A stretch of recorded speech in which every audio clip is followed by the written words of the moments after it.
Deus é o nosso refúgio e fortaleza, socorro bem presente nas tribulações. Salmos 46, verso 1. Ministério Pão Vivo, direto ao assunto. A gente percebeu nos últimos versos do capítulo 10 de Apocalipse, aquele episódio enigmático de o anjo ordenando que João comesse o livrinho. Aquele livrinho que estava selado e agora aberto.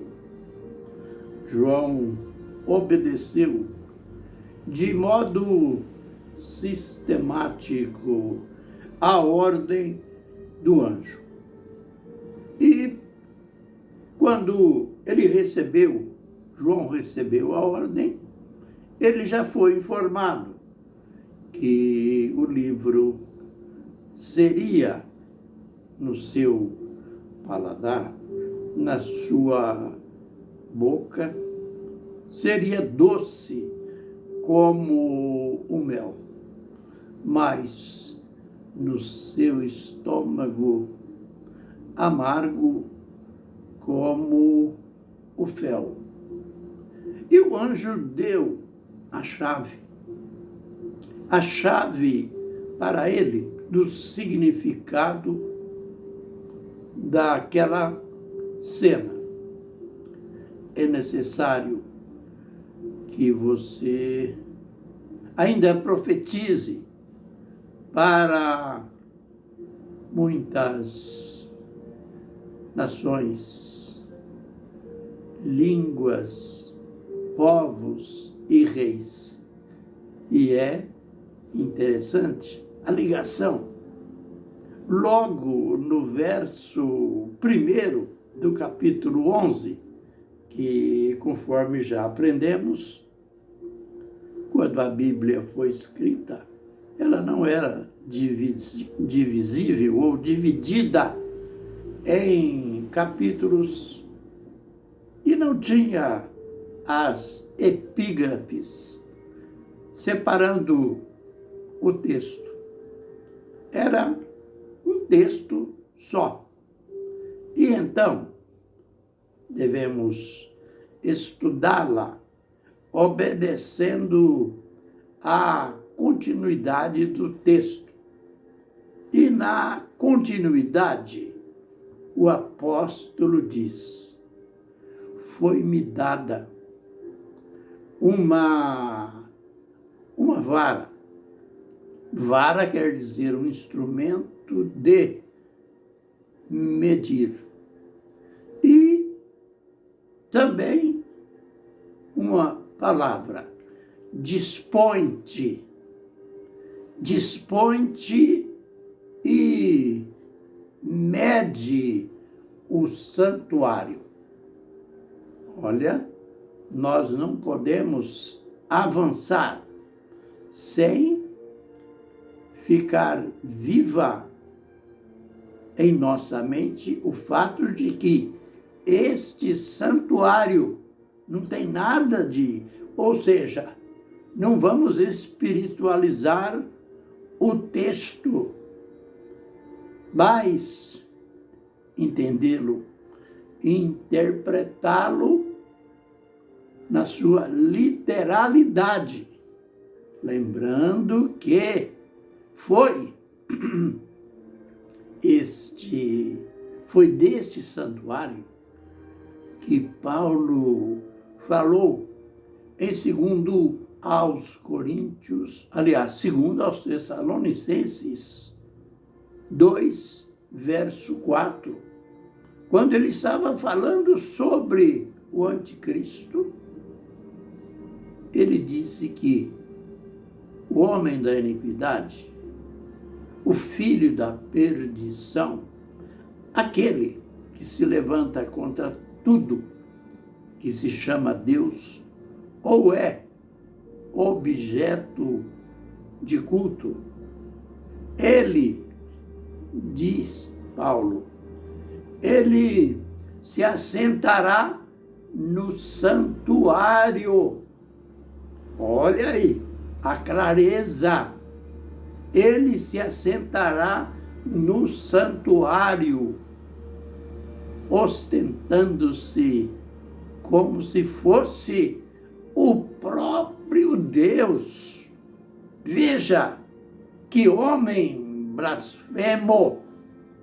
Mas aqui nos interessa dar a ênfase ao santuário. No caso do capítulo 11 de Apocalipse, desculpe, quando João recebeu a ordem para medir a dificuldade que as pessoas têm para aceitar que esse santuário é o templo, é porque naquele tempo, no tempo de João, nem existia mais o templo.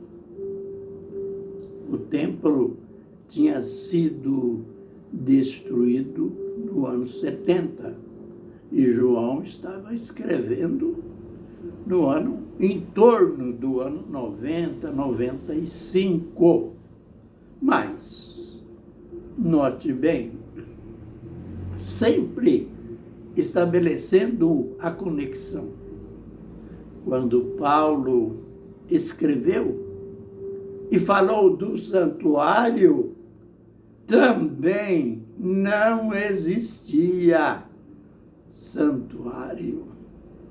Mas sempre devemos ter em mente, em nosso coração, a palavra profética, seja a visão, seja a profecia, a palavra de Deus não falha.